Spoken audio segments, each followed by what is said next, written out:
One of the things you may not realise is that when I work with a client, there's a lot of personalised content. So this is a video for Venetia and Steve, but will have value for you as well. So Venetia, Stephen, this is for you, but we're going to share it with a wider audience.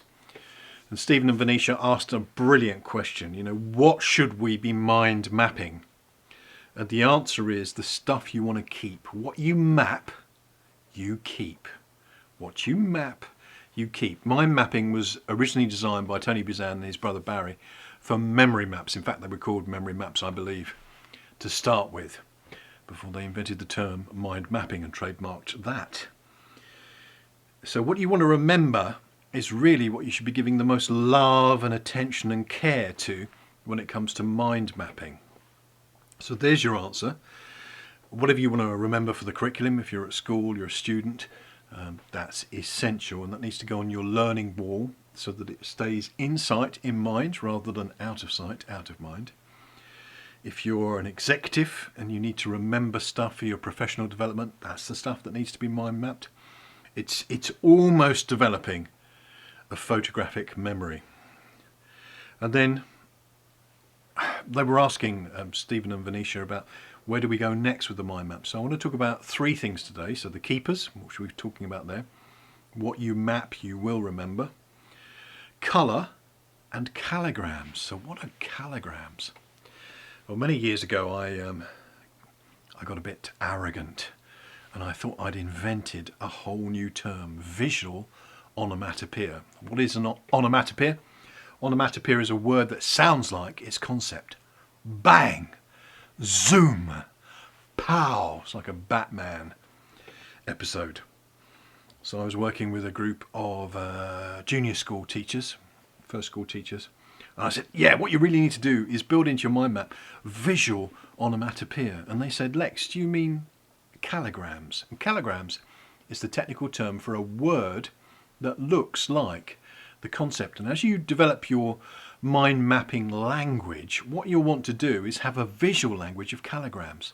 So imagine how you would write, as a designer, the word small to convey the concept of small, or tall, or big, or loud.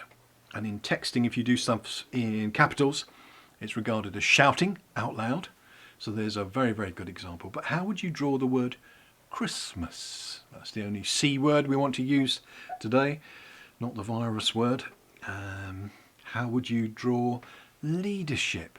How would you draw chemistry or biology or English literature or geography? Could you take the word and make it a word picture, a calligram?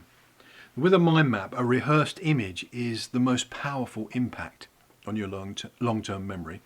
A picture does paint 1,000 words if you rehearse the meaning of the picture, a bit like hieroglyphics. Calligrams, word pictures, are kind of in the middle. So if you can't think of a picture for something like leadership, for example, could you do a lead and a ship? And time management, for example, could you make that word phrase into a calligram, a word picture? So to summarise so far, anything you need to remember needs to be a map. What you map, you will remember. Secondly, use your own visual language. Use your own symbols, your own codes, arrows, and calligrams, word pictures. And thirdly, use colour on purpose. And colour on purpose, Tony Buzan says, improves memory recall measurably by 50%, just by using red to mean something, green to mean something, blue to mean something, black to mean something. Just imagine a 4-colour pen.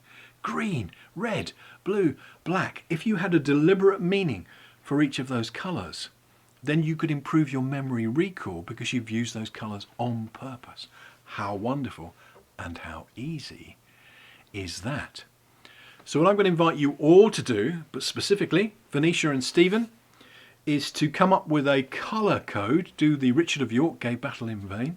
Your red, orange, yellow, green, blue, indigo and violet. Take those colours with your coloured pens and assign a meaning. Don't do a Google search.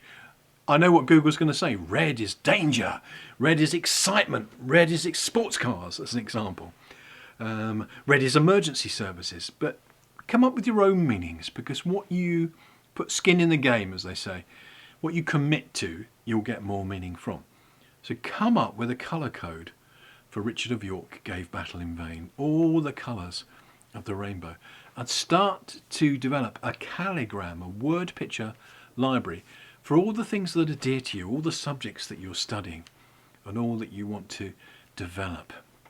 And then start developing a concept of whatever I want to remember, I will map. What you map, you will remember. Thanks for tuning in. I wish you all the best in developing your maps, because your maps will be your maps to the future.